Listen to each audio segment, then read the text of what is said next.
Yan, ang ating favorite Happy Box.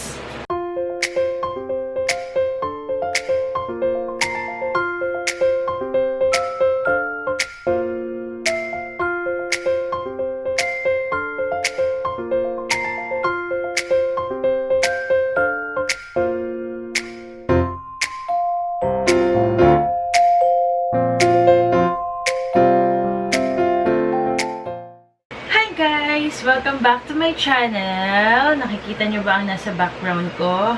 Ayan. I-haul natin yan. I-unboxing natin to. Itong mga to. Inipon ko talaga yan. Inintay kong makumpleto lahat ng in-online shop natin para magkaroon tayo ng content ngayon. Saka, magpakita ko sa inyo kung ano ang binibili na ng Mamshi Life, ng Tita Life. hindi na kagaya dati. So, pakita ko lang sa inyo, unboxing natin isa-isa. Siguro, iuhuli ko to. Yan, ang ating favorite Happy Box. Huli natin yan. Unahin natin yung mga pang tita-tita, pang mami-mami ba? So, mapapansin nyo na, pabalik na tayo sa room na ito ulit. Dahil nag-office na ulit si Rudy sa taas, kaya nakapag-film ako. Nito ko lang, medyo magulo. Hindi ko pa siya naayos. May table dito. Nag-film na rin ako.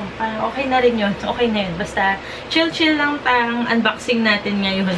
Wala masyadong kaiklabuhan kaya make-upan. Makeup lang very, very light. Para mukha naman tayong presentable. Di pa ako naliligo eh. Nakapajama lang ang lola nyo. Ang inyong glam mama. So, unboxing ko lang ito mabilis na. Kasi gusto ko nang gamitin yung iba nito.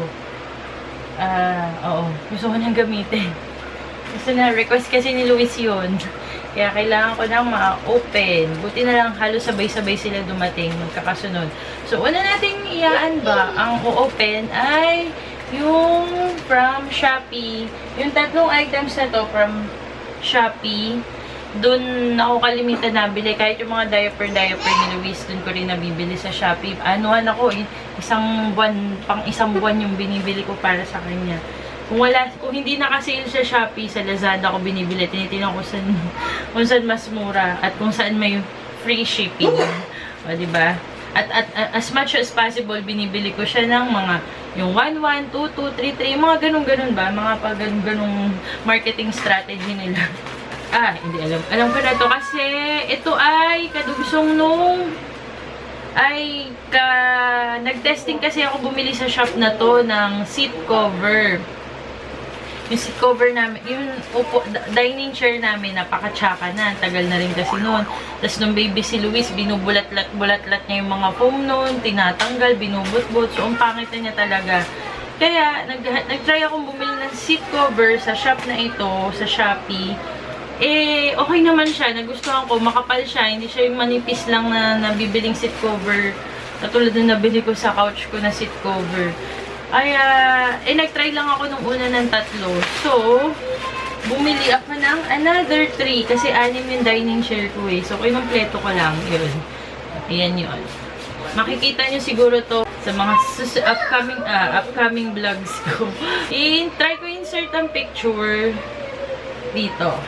Seat cover lang siya. Dining chair cover.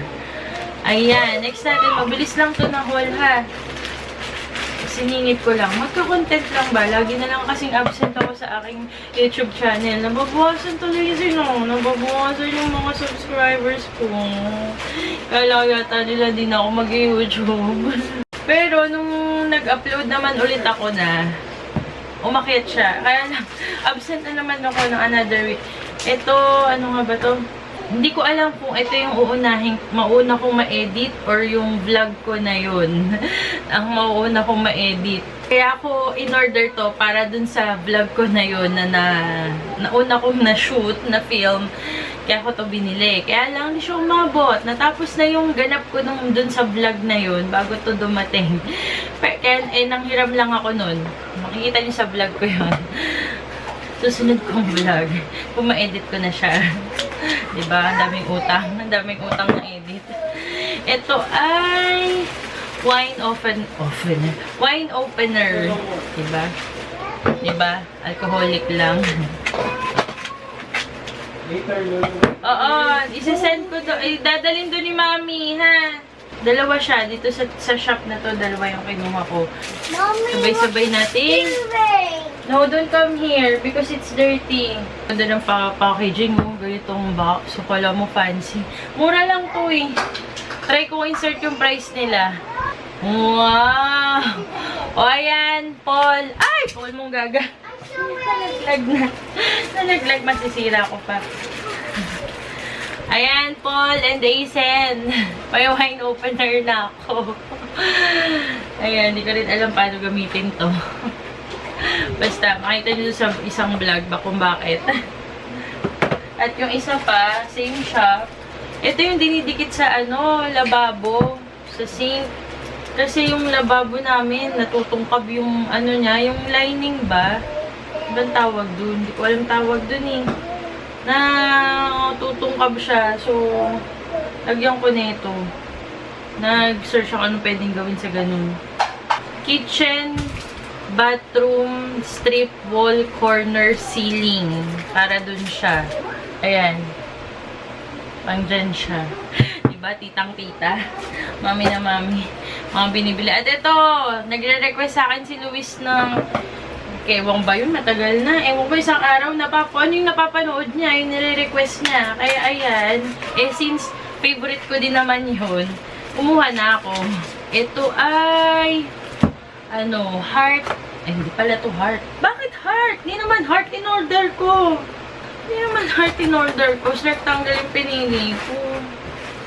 Heart, hindi siya heart. Nakalagay kasi dito, ayan, no heart. Ano siya? Waffle maker. Ayoko nung machine. Alam niyo ba yung machine na waffle maker? Ang hirap niya kasing linisin. Pagka, limbawa na, yung butter, paano lilinisin? Punas-punas lang, ganun. Kasi meron ako ditong sandwich maker ba yun? Yung iniipit yung sandwich. Pagka tumatagas yung, non-stick siya. Kapag natatanggal ko din yung tumatagas na spread, kaya lang, punas-punas lang ang paglinis. Alaman ka ba? So, ayan. Makakagawa na ako ng waffle luluber. Naghanap talaga ako ng ganito. Yung ipapatong mo lang ba sa kalan? Paano ba to? Ayan. Yun siya, Patong mo lang sa kalan. Ganyan, ganyan. May waffle ka na. Diba? Ayoko nung sa machine eat. Hugasan natin yan. At syempre, ang aking last one, Happy Box. Diba? Mabilis lang tayo. From Beauty M&L, second haul ko na to from kanila. Pero hindi lang to second time na bili ko sa kanila. Madalas akong bumibili din doon kahit di ako influencer na Diyos. Hindi influencer. Ang bilis kasi ng shipping dito. Ang bilis ng shipping nila. Grabe. Nagugulat na lang ako. Ayan na yung items. Diyan na agad.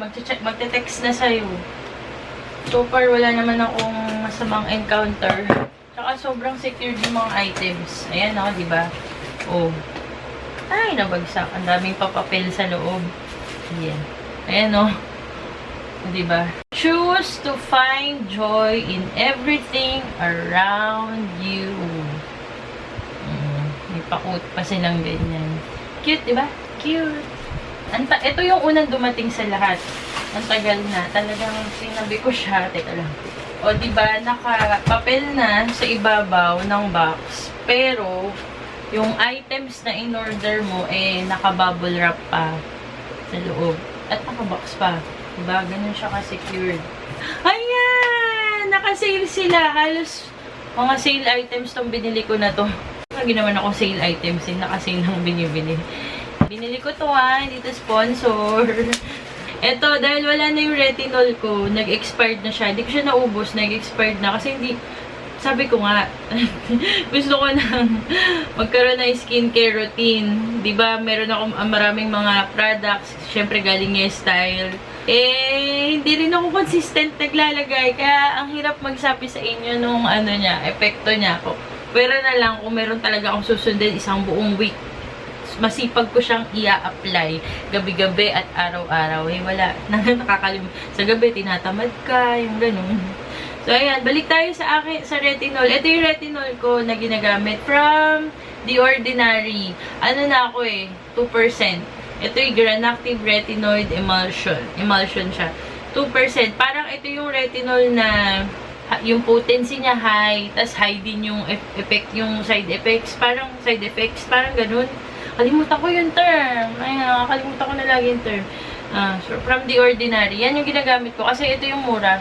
Mura na retinol. Ito ginagamit ko na rin to. Nag-top up lang ako. Kasi, paubos na yung cream na gamit ko.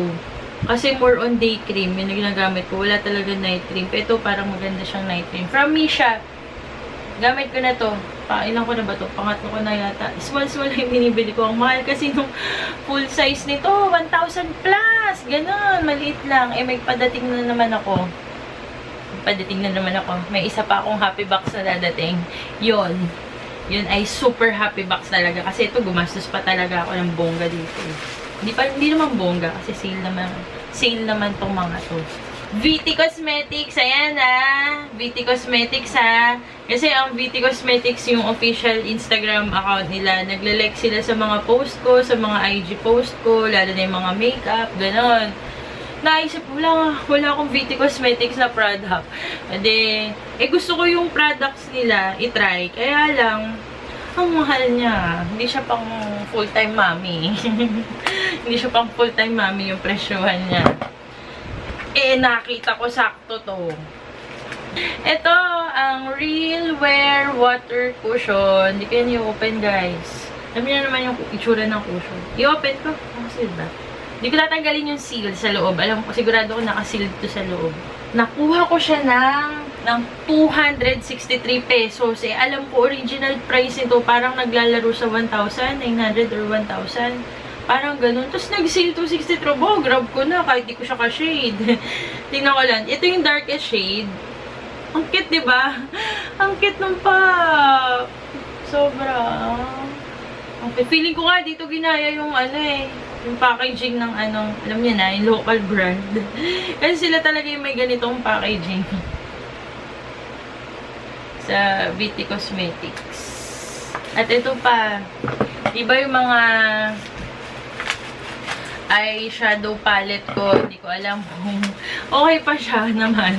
Pero ang tagal na niya sa akin. Di ba, hindi ka naman makakaubos talaga ng eyeshadow palette. Lalo na ako, hindi naman ako nag-makeup araw-araw sa YouTube ko lang. Para maiba naman, may maiba akong mapakita sa inyo pag nagagawa ako ng makeup video. Kumuha ako nito. Since naka-sale din siya, nakuha ko siya ng 357 pesos. Ang original price niya ay ano nga ba? Parang nasa 1,000, nilaro din sa 7. Basta, mahal siya. So, half discount yata to. Maalala. Basta mahal siya. So, di ba, meron ka ng isang eyeshadow palette from Australis. Ayan. Parang matagal na to nag-trending. Tong eyeshadow palette na yan. Parang 2 years ago yata nag-trending to. Maganda yung formulation din ng makeup ng Australis. Kasi nagustuhan ko yung metallics, yung cream eyeshadow nila. Gusto ko kahit yung mga metallic Australis yung gamit. Yung lipstick din nila maganda. Next natin ay itong, dahil wala na, yung mga mascara ko, patuyo na. Kahit meron pa siya, kaya lang patuyo na hindi ko kasi nagagamit, diba?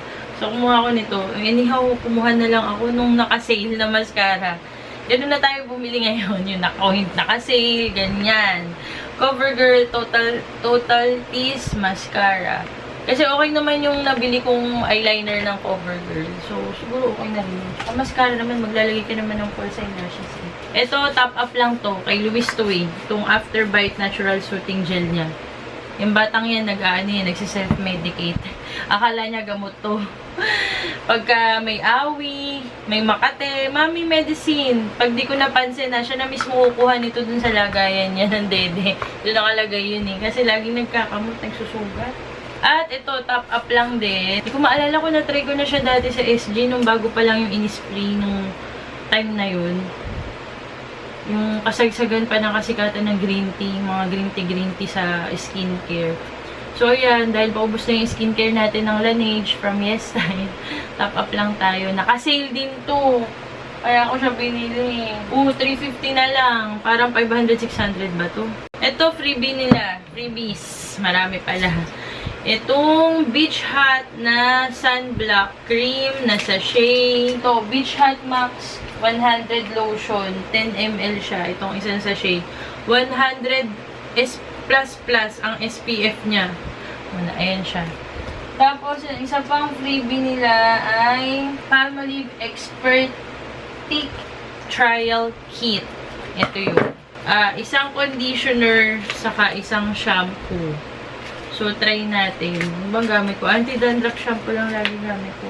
So, ayan na. Ayun ang ating mini haul. So, kung nagustuhan nyo ang video na to, please like. Like to lang, guys. At huwag kayong mag-unsubscribe. Mag-a-upload din ako. Promise. Masusundan to. Promise. Masusundan tong content ng itong upload na to. Mag-a-upload ako. Napahinga lang nitong January. Month of January ng aking birthday month. Na-busy eh. Na-busy lang. May mga nangyari din kasi. So, ayan. Ayun na yun, guys. Please like and subscribe to my channel if you haven't yet. At see you on my next video. Promise, meron. Click nyo lang yung bell icon sa baba para updated pa rin kayo sa aking bagong video. Bye-bye! Keep safe!